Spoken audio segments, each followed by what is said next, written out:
20 ans après sa création, quelle perception de la CPI?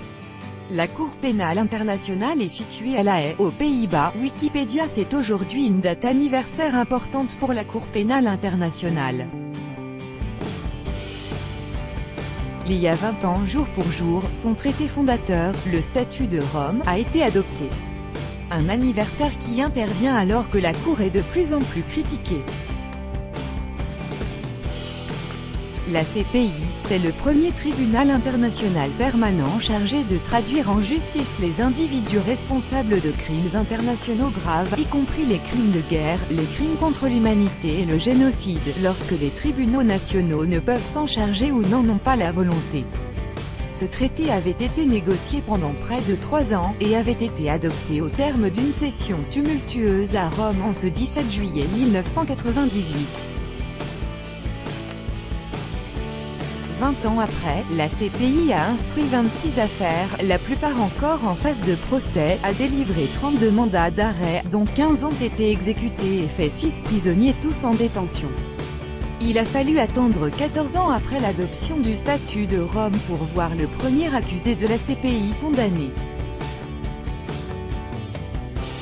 Il s'agit de Thomas Lubanga, chef de milice en Ituri qui avait écopé de 14 ans de prison en 2012 pour avoir enrôlé des enfants comme soldats.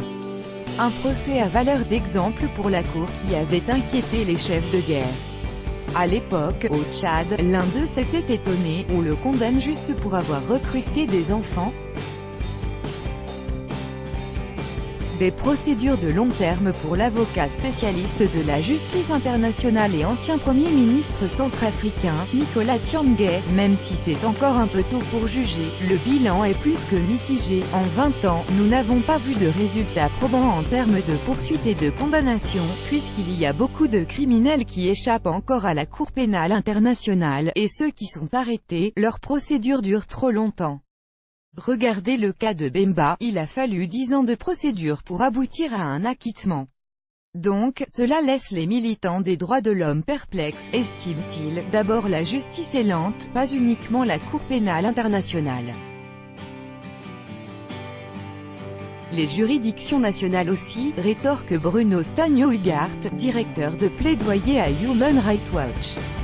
L'ONG des droits de l'homme qui appelle avec Amnesty à soutenir la CPI. Une cour pour l'Afrique?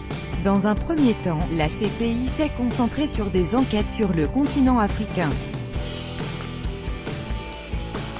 À l'époque, ce sont les États eux-mêmes qui font appel à elle. Kinshasa, Bangui, Abidjan ou Bamako ont fait ce choix. L'Afrique avait, il faut le dire, adhéré en masse au statut de Rome, 34 États contre 28 pour les Caraïbes et l'Amérique latine ou même 25 pour l'Europe.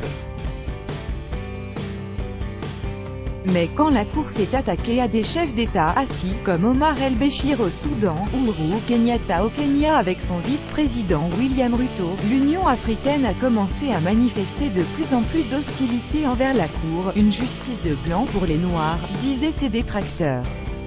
L'un des reproches qui est fait à la CPI est que l'ensemble des accusés poursuivis, ce sont des Africains. Et ça, cela porte atteinte à son universalité. Ce caractère sélectif des personnes africaines qui sont accusées constitue à mon avis un des talons d'Achille de la CPI, reprend Nicolas Tianguet.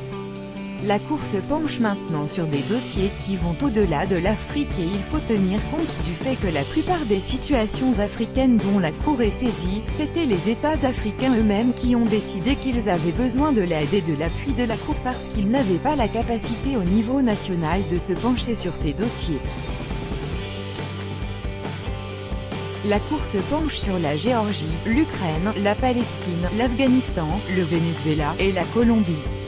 C'est une très bonne nouvelle, estime pour sa part Bruno Stagno-Ugart. Les ONG des droits de l'homme dans les rangs des oppositions, on dénonce une justice des vainqueurs, avec l'arrestation d'opposants comme le Congolais Jean-Pierre Bemba ou l'Ivoirien Laurent Gbagbo ou même parce que jamais un officier d'une armée régulière n'a été jugé à La Haye. Mais la CPI a aussi des partisans. Les deux principales organisations de défense des droits de l'homme, Amnesty International et Human Rights Watch, lancent un appel à soutenir la Cour et son action. La Cour est indispensable pour la communauté internationale, elle est plus nécessaire que jamais. On constate avec les crimes contre l'humanité qui sont commis en Syrie, en Birmanie et ailleurs qu'il manque de justice et il manque la capacité et la volonté des États de punir ceux qui sont le plus responsables pour des crimes atroces contre l'humanité. Et la Cour répond à cette nécessité, juge Bruno Stagno-Ugart. Un budget restreint par les États partis enfin, HRW pointe du doigt plusieurs pays, dont la France, qui mine son travail en lui imposant des restrictions budgétaires.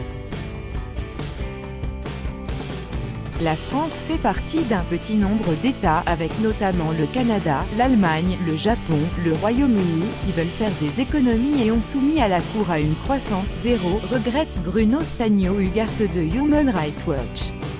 Pour Karine Bonneau, de la Fédération internationale des droits de l'homme, FID, qui a suivi toute l'évolution de la CPI, cette Cour est imparfaite mais elle est perfectible et doit continuer à exister, même si l'ordre du monde a mis un frein à l'élan de la justice internationale après les attentats du 11 septembre, c'est sûr que la scène internationale a beaucoup changé, que les États aujourd'hui, même s'ils sont 123 à avoir ratifié le statut de la CPI, sont extrêmement frileux pour lui donner les moyens d'agir.